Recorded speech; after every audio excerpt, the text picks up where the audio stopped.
Okay, Harry, I know that you're familiar with this thing called the Conic scandal. In particular, the CEO of Conic, his name is Eugene Yu. It appears that initially there was a lawsuit that was filed or a prosecution that was initiated into allegations about Conic somehow taking information that was very, very personal to our election system, and it was found on Chinese servers in communist China. Konnech Incorporated, who built a communication platform called ChineseBrief.com for the Confucius Institute, was incorporated in 2002 in Michigan by Chinese immigrant Eugene Yu, who then went on to create a research and development subsidiary of Konnech Incorporated in communist China, registering as a foreign national under his Chinese name with US dollars. 1 week later, Konnech in Michigan begins outsourcing to communist China for election software coding, and they begin developing an entire product line of digital election software.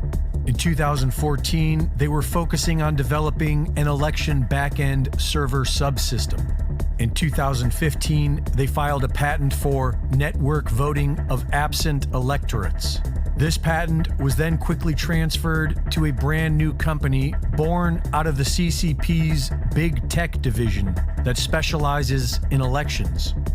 Konnech Australia was established by Eugene Yu in 2018, and during the 2020 elections in Queensland, reporting problems were caused by coding resources being locked down in China, revealing that Australia's election software was being written by coders in Wuhan, China. According to a Chinese document entitled International Elite Entrepreneurship, the mission of Konnech Incorporated is to become one of the top 50 e-commerce service providers for schools and government in the United States. A communist Chinese company quietly running election software systems out of Michigan. What do you know about this? So my company, I'm acting CEO of Kane and Associates.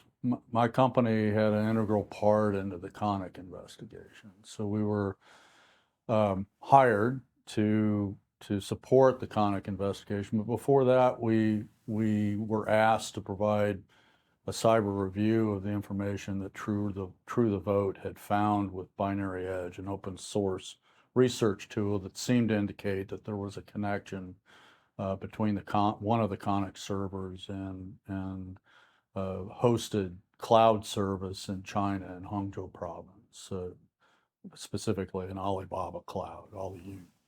So the fact of the matter is that I have that cyber expertise. So True the Vote engaged me to look at their data. That was the only thing that they looked at. So we couldn't verify it in real time, in a law enforcement capture way, but what we could do is look at the binary edge output that they had and see if it was consistent with the markings and control features in binary edge, and it was.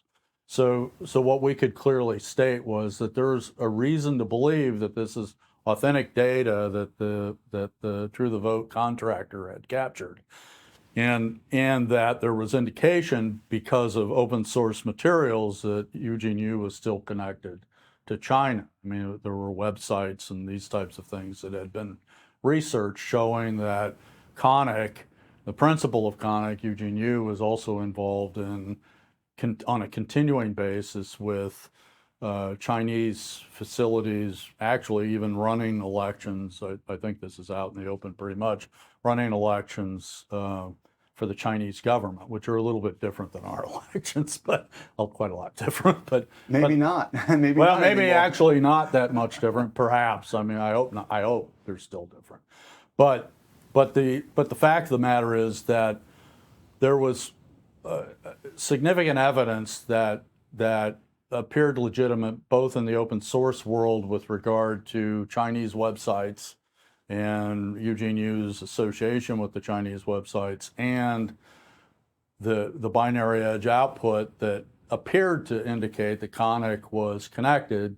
But from an evidence gathering standpoint, Greg and Catherine Greg as a contractor for True the Vote and Catherine had been cooperating with the FBI trying to get somebody from a counter intel standpoint to investigate this. Something goes wrong with that. There's a lot of discussion about it. I have no personal knowledge, but I do know that, that Conic files a lawsuit against Catherine and Greg and True the Vote after the pit, which was an activity by True the Vote to expose this. And it appears that the FBI goes from looking into the matter that True the Vote had raised and that True the Vote was cooperating with to actually attacking True the Vote. So let's back up just for folks that don't live in this world. What does Conic purport to do in the election space? So they purport to do a couple of things. They do have some poll books, but mostly they're an election management system. They look at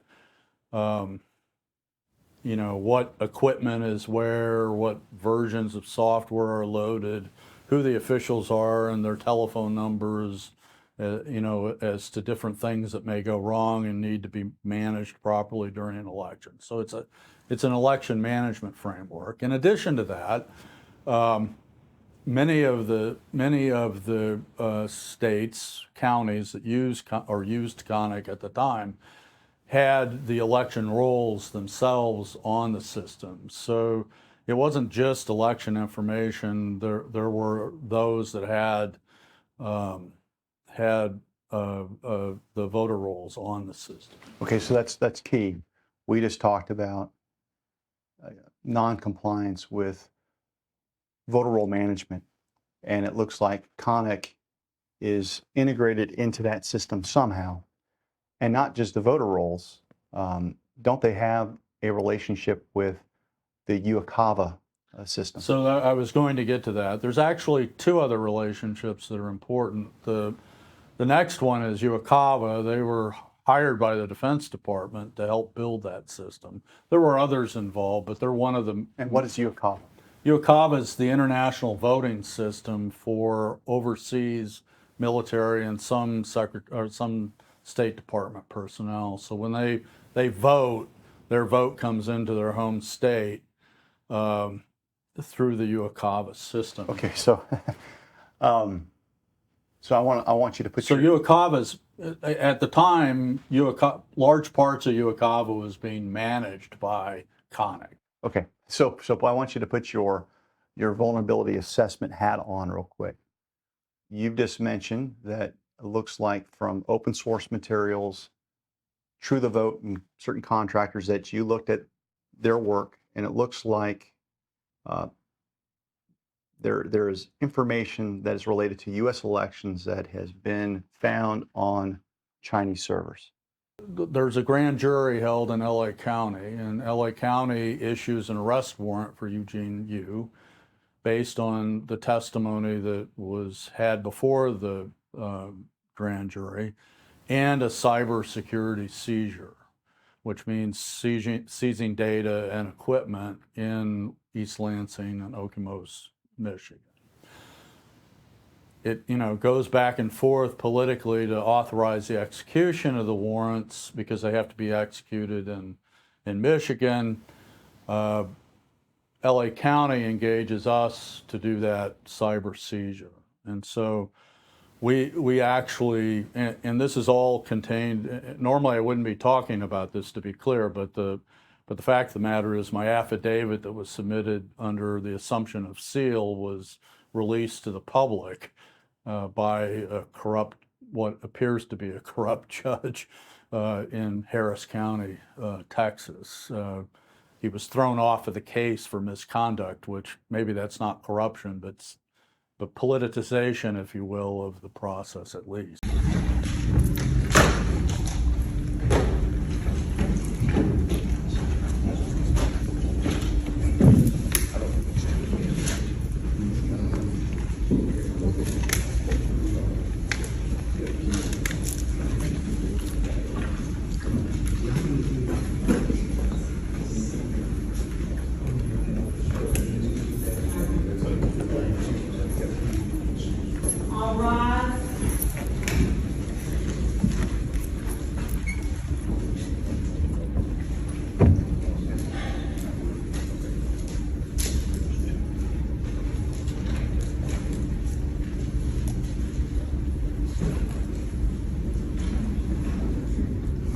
So the fact is that this politically motivated judge was throwing everything that was true the vote evidence in the case out into the public, including my affidavit. So normally this would be considered something confidential, but the fact of the matter is we did the seizure. We were there. I was there personally. My business partner, Nate Kane, was there. And we had a number of individuals working in secure systems, mostly on the East Coast, to do analysis of the data. So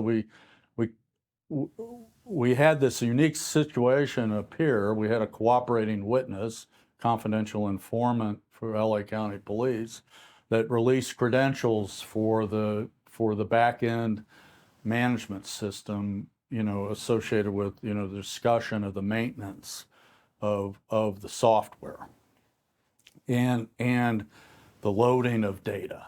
So we do this cyber seizure. We're the ones on the scene, and they LA County Police Department turn over these access privileges to DingTalk and Jira systems that are being used by Conic to maintain the software.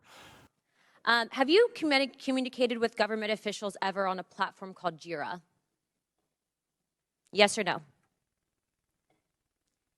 Real quick answer. We're on the clock. Not yes to or the no? best of my recollection. Not to your no. recollection? Great.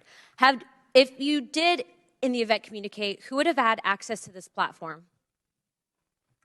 That's the nature of my confusion. Okay. Jira is Did you ever speak to government officials on Jira regarding taking down social media posts? Again, not to the best of my recollection. Can you explain to me why the federal government would ever have interest in communicating through Jira, mind you, a private cloud server, with social media companies without oversight to censor American voices? I want to let you know that this is a violation of the First Amendment, and the federal government is colluding with social media companies to censor Americans. Mr. Chairman, I ask for unanimous consent to submit these graphics into record. And Mr. Roth, I'm going to refresh your memory for you. This flowchart behind me. Thank you, Chair. This flowchart shows the following federal agencies, social media companies, Twitter, leftist nonprofits, and organizations communicating regarding their version of misinformation using Jira, a private cloud server. On this chart, I want to annotate that the Department of Homeland Security, which has the following branches: Cybersecurity and Infrastructure Security Agency, also known as CISA, Countering Foreign Intelligence Task Force, now known as the Misinfo, Disinfo, and Malinformation, MDM. This was, again, used against the American people. The Election Partnership Institute, or Election Integrity Partnership, EIP, which includes the following: Stanford Internet Observatory, University of Washington Center for Informed Public, Graphica, and Atlantic Council's Digital Forensic Research Lab, and potentially, according to what we found on the final report by EIP, the DNC. The Center for Internet Security, CIS, a nonprofit funded by DHS, the National Association of Secretaries of State, also known as NASS, and the National Association of State Election Directors, NASED, and in this case, because there are other social media companies involved, Twitter. What do all of these groups, though, have in common? And I'm going to, again, refresh your memory. They were all communicating on a private cloud server known as Jira. Now, the screenshot behind me, which is an example of one of thousands, shows on November 3rd, 2020, that you, Mr. Roth, a Twitter employee, were exchanging communications on Jira, a private cloud server, with CISA, NASS, NASED, and Alex Stamos, who now works at Stanford and is a former security officer at Facebook, to remove a posting. Do you now remember communicating on a private cloud server to remove a posting? Yes or no? I wouldn't agree with the characterization. I don't care if you agree. This is your stuff. Yes or no, did you communicate with a private entity, the government agency, on a private cloud server? Yes or no? The question was if I Yes or no? Yeah, I'm on time. Yes or no? Ma'am, I don't believe I can give you a yes or no. Well, I'm going to tell you right now that you did, and we have proof of it. Turns out that these are resident in China. So the actual maintenance of the software, the normalization of the data is being done in China. So all of the data flowing through the Conic system is hit. Go ahead. No, I think I knew this, But hearing you say this, just we've got information that's so personal to our election system flowing in and out of communist China that touches on our voter rolls and HAVA. It's more than that, though. The other thing is it's all of our election officials, which include governors. We have in this database Secretary of State's cell phones, their personal addresses, for reasons unknown, things like the names of their children. So it's this stuff is all in China. The other thing is, from a national security perspective, Did that also include banking records? yes, in certain cases, not all cases, but bank accounts, even the bank and the account number. So payments could be made to individuals, but in the ACH system, withdrawals can be made, and all sorts of things can happen if people know this information by individual. It's pretty easy to create payment havoc if you want to. Not saying that they did, but that it creates a huge problem. There's an opportunity for exploitation. There's a huge opportunity for exploitation or observation, which is, the Chinese, in the NSA, we used to call them Hoover operations. They have a penchant for knowing everything they can about everybody, because from that you can find or create mischief if you know everything. You know who their wife is, you know who their paramour is. The fact of the matter is you can penetrate the system pretty easily. There's another issue that's quite severe is the HAVA. These are all our overseas personnel, where they live, their phone numbers, their family names, who's eligible to vote. So we're identifying military personnel in Germany and where they live. And if I'm a national intelligence agency of a foreign adversary, I don't want anything more than to know where all the personnel live and then be able to start watching them and see if there's some sort of secondary influence that I can create. So it's a huge national security problem. Our entire election infrastructure, things like serial numbers on machines and version numbers of software. If I'm a hacker, that's like a roadmap for me to know what I can try to attack. Instead of having to do 10,000 possible exploits, I can do 10. It can reduce my work to penetrate those systems by a factor, several orders of magnitude. So the idea that this stuff is being transmitted and freely available, to Chinese Ministry of Security just is dumbfounding. And the fact that Justice Department chose not to pursue a proper counterintelligence, investigation of this is unbelievable, actually, particularly since I come from that national intelligence kind of world, right? So it's just dumbfounding that we would have and allow this kind of situation to continue. Of course, what happens is originally they attacked Conic on the basis of contract fraud. You just have to read the indictment and everything. That's what they were going for. But as soon as the powers that be become aware that this is actually an election issue, a world of harm comes down on LA County, and Gascon, the ultra-liberal DA of LA County, squashes the whole thing. He suspends the assistant prosecutor that's in charge of the case. He silences all the police that were involved in it. And, they refuse to even acknowledge that we were engaged by them. It's really a very bizarre situation. They still owe us, hundreds of thousands of dollars for the work we did. But that's not the issue, actually, for us. The issue is that we have this huge security. And again, I'll use the term I used before.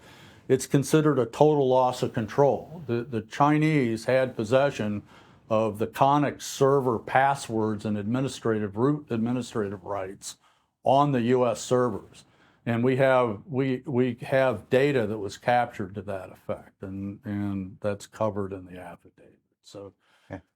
So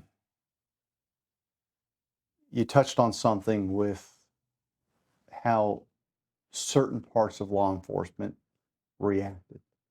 Seems like you had a good guy that was the assistant district attorney working with good law enforcement agents. You mentioned you had an undercover person that I think in Harris County, they were really trying to dox and get out there.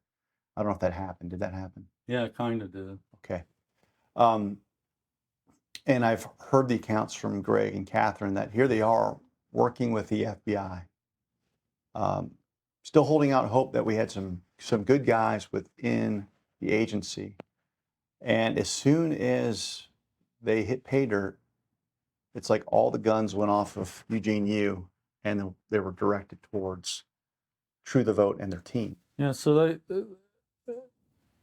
they basically ended. I mean, our own DOJ basically ends up supporting the legal harassment of True the Vote by Conic and whoever's paying for Conic's lawyers. So based on what you recall, do you believe that True the Vote's efforts were in alignment with a mission to restore integrity to the election system? Yeah, they didn't do. I observed absolutely nothing that they did that was wrong. They used open source intel materials, stuff that content that's put out by owners of the content on the open web. This is fair game. So let me ask the question a different way. Given what you've just described with Connick's capabilities, things that are showing up. The DOJ should have stood up and said, this is an active investigation and this Conic thing needs to go away in Harris County. But they not only did they stand down and not do that, they actually make it sound to the world like the True the Vote people were doing something wrong, and they were not doing anything. They were just citizen investigators using legal open source intel and process and software to investigate how this Conic thing was organized.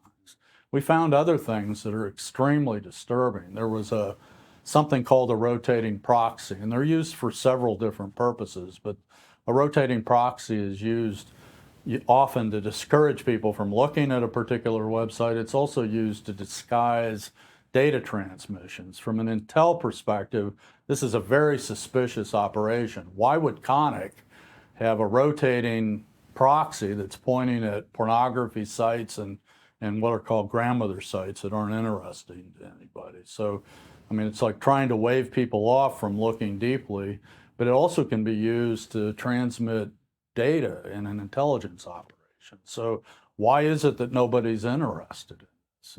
It makes no sense to me. Well, then let me ask you the million-dollar question.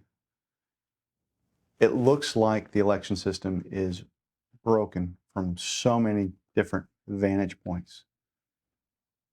Why? I mean, what's your best guess as to how we got here? I think it's a combination of things. I think that the natural inclination by politicians is to take advantage of weakness in the system to try to play them. So I think there's some malfeasance associated with that. Is it an orchestrated national program? I mean, there's some indications of that, actually. Suspicious activity. They're starting to find, deterministic mechanisms of injecting voters into the voter rolls. This isn't done by an individual. It isn't done by a small group. It's done by a big group that has significant resources at hand. So, I mean, we see evidence of this in New York. We see evidence of this in New Jersey. We see evidence in New Mexico. We see evidence in Arizona. We see evidence in Pennsylvania. We see evidence now in Virginia. Just a new article came out on identifying what look like algorithmic injections. And see, you got to understand if mistakes are one thing, but mistakes are random, right? So they should be spread evenly, like a thin layer on top of what's real. They're not like that. They're in big groups. They can be identified. They can be predicted as to where they are in the databases.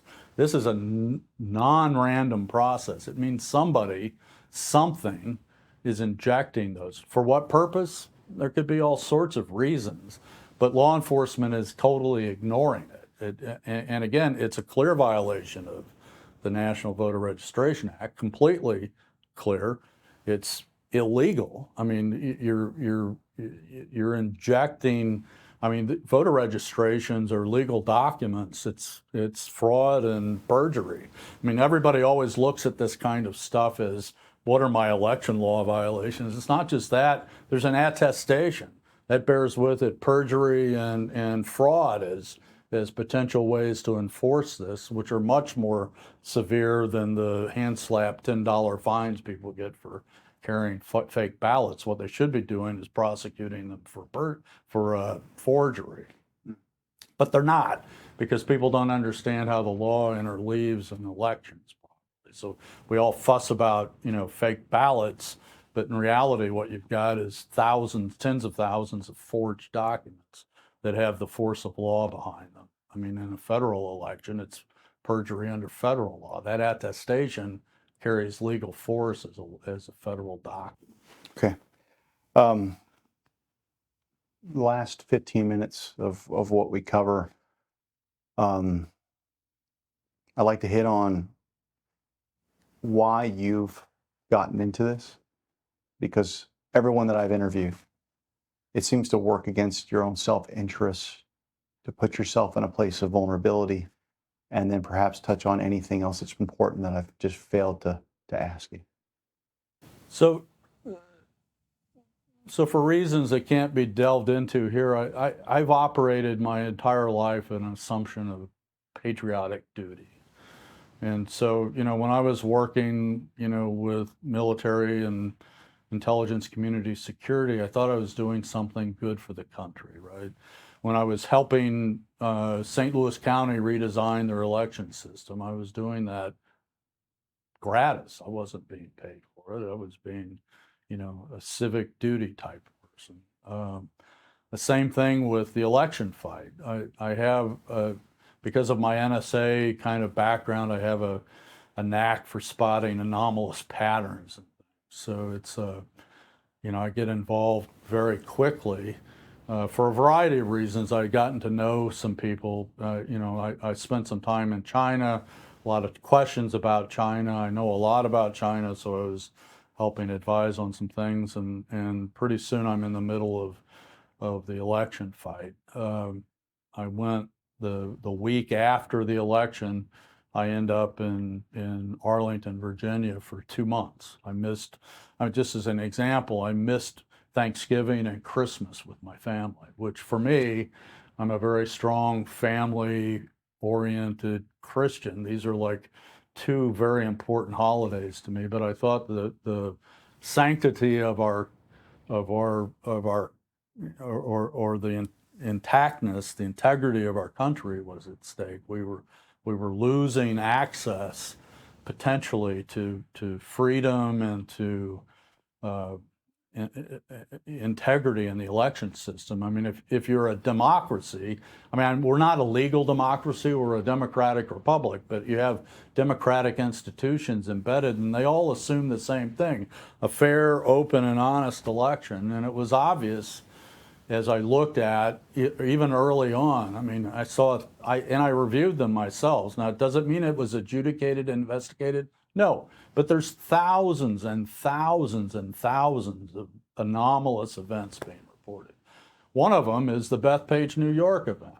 But I know darn well from my election experience, and I'm trying to advise people within the Republican side of the election fight as to how to approach an election. Again, it's not designed to be affected in adjudication. What's designed is a distributed trust model that's based on county level certification. And those officials have a responsibility under federal law to know that the result was accurate, an affirmative responsibility. You can't ignore these reports of... Yet they've been all told that it's... but they've been lied to. That it's a ministerial function. It's not a ministerial function. So in your opinion, based on what you know, and you know a lot, based on what you know, in these local counties, based on the looseness that we're seeing with these systems, should any canvassing board be certifying these results with these systems? No, not at all. They aren't obeying the law. and they aren't taking the responsibility under certification. Again, this is a federally adjudicated concept. Certification means that the person that is signing the certification knows proactively, affirmative duty to know that the result is accurate and compliant. And to argue that the election in 2016, 2020, 2018, 2022, to argue any of them are fully compliant is ridiculous. And the standard is not, it is not materiality. The judges have this completely wrong. But unfortunately, in the lawsuits, we often play into their hands. We're fighting the result. What we should be doing is fighting the validity of the election. Was the election valid? No, it wasn't. None of these elections are valid. I shouldn't say none. That's an overreaching claim. Every one I've looked at, and every one I've had conversations with people that have looked deeply and would appear that they are invalid. Should it be investigated and adjudicated? Yes, of course it should. But the fact of the matter is, if we're going to have a highly distributed model, which is how it was designed, the agency, in a legal sense, the agency that's vested in the county official is absolute. It all comes up in a distributed fashion from the county level. We see secretaries of state overruling county level officials. That's antithetical to the design of the system. The design of the system is, if the county official can't say it was legitimate, he's supposed to not certify. So we got to do one of two things. We've got to change our mentality about how certification occurs, or we got to train everybody to know what their authority is under the law. These people all certified things that were uncertified. It appears that the corrupt actors are preferring to go the latter way. They want to go centralization, which makes you more vulnerable to malicious interference than and it appears that they want to interpret the law for the local officials. Yeah. No, there's no question. Yeah. So, last question, Harry. And this may seem like a strange question, but it appears to me that these third-party corporate vendors are foisting a system onto election administrators, but all of the legal responsibility, oddly enough, all of the requirements under the law are placed in the trust and in the hands of those election administrators, not the vendors. So there's a huge problem. These systems are complicated. The people that should be making these decisions have to have domain experience. When I talk to people in election offices around the country and sheriff's offices that might have legal authority over what's happening in their counties, they don't have any resources, none, that understand any of this at the depth that a national security operator would have, like me, right? So they just don't understand what they're dealing with. And so all of this seems administrative, like you talked about. It's not administrative. The integrity of the system is completely broken. And does that mean that Trump won and Biden lost? Truthfully, I can't make that conclusion. What I can tell you is the system is broken and it should have never been certified. And the attack should have been on the validity of the election to begin with. The voter rolls nationally are broken. The machines are not being properly certified. I mean, this was my life. I built highly secure systems for the NSA. But if you keep your black hat on just for a second, it makes sense that you would never test the machines, because the machines are being deployed in a way to subvert the validity of our elections. It's like this. We keep coming at this like in good faith because you're an honest person. I'm an honest person, but it's intentional. How can you come to any other conclusion? I mean, we just spent the past hour explaining 20 years worth of just fecklessness in the administration of our elections. It's either gross negligence or it's intentional. I mean, do you push back against that? No, the only aspect of that I might take some issue with is whether it's centrally controlled malicious or just a combination of malfeasance and apathy and self-interest combined to muck everything up. The issue at the end is the same. What we're doing is not working. It is not producing an honest, verifiable, and open result. And if you're not getting open, honest, and fair elections, you're not living up to the founding fathers' hopes and aspirations for this country. Matter of fact, you're destroying those aspirations. The government, the people, I hate to, they are the rulers of the country in a democratically positioned process. Even if it's a republic, the people are the rulers. The government officials work for the people. We see more and more a change that appears to be that the people are supposed to obey the government. And within a sense, the laws are a collective contract, right? But now the law is being ignored, and you see weaponization of the law. Why did all of these county officials, even the ones that tried to fight the election certification, why did they all cave in the end? Because they were essentially being threatened with lawsuits and bankruptcy and destruction of their lives. I mean, how do people deal with that? And when only a few people stand up, it's easy for the bad actors to suppress them. What we need is the millions of people that know something is wrong. They need to stand up. They need to stand up with donations. They need to stand up with their voice.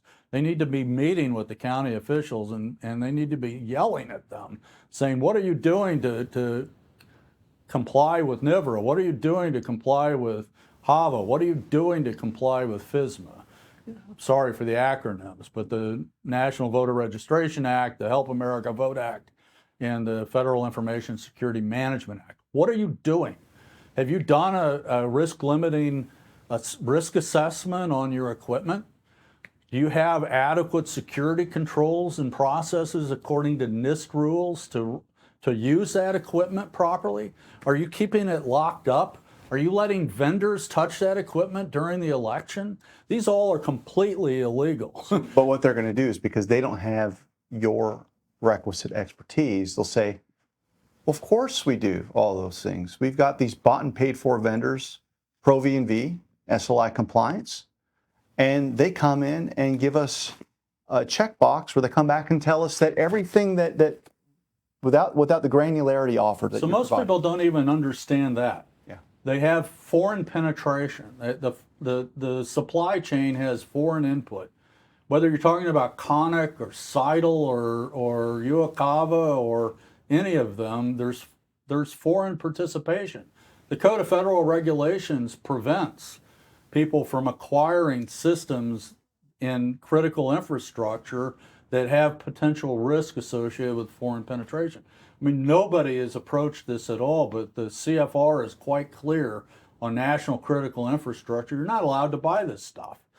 But, and again, I'm not focusing just on Dominion, but, you can go to California in the storage sheds and see the pictures of thousands of devices that are made in China. Has someone done a risk assessment associated with the supply chain on that equipment? Again, I'm not picking on Dominion.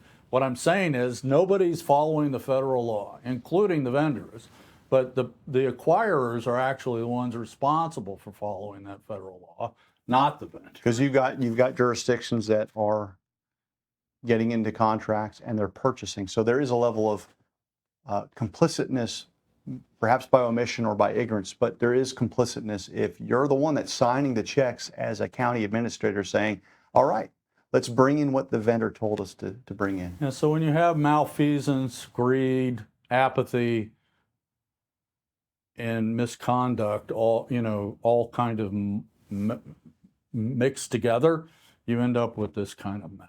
And it's a mess. I mean, is there a way to cut this Gordian knot?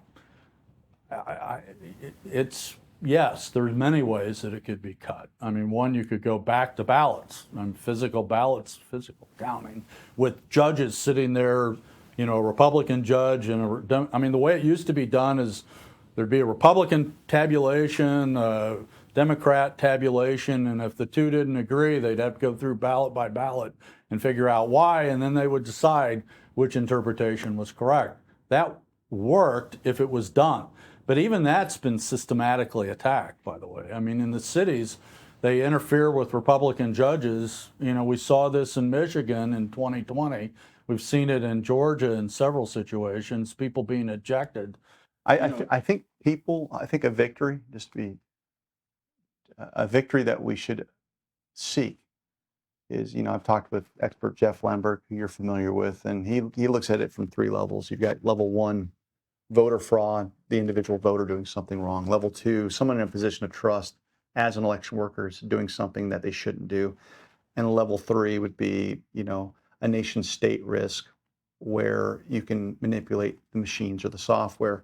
If we could just eliminate level 3 and get back to the good old days of worrying about union thugs, intimidating people while they're in line, I think that would be the best that we're going to get, because you and I both know as fraud, lying, deception's as old as the garden. But what we're dealing with is so unwieldy. If we could get back to the processes that we more or less had for about 150 years, where we're not in crisis mode from a public trust standpoint, I think that would be a pretty So good I would victory. offer a very simple solution. Okay, let's offer it and Just obey the law. And if you can't obey the law with what you got to change it. Period. That means going back to hand-counted ballots, go back to hand-counted ballots. If you can demonstrate proof that you're obeying the law, HAVA, NIVRA, and FSMA, go for it. But prove it. And then this kind of attack on transparency, this has to end. If you have auditability in the law, which you do in HAVA, you have to allow people to audit it.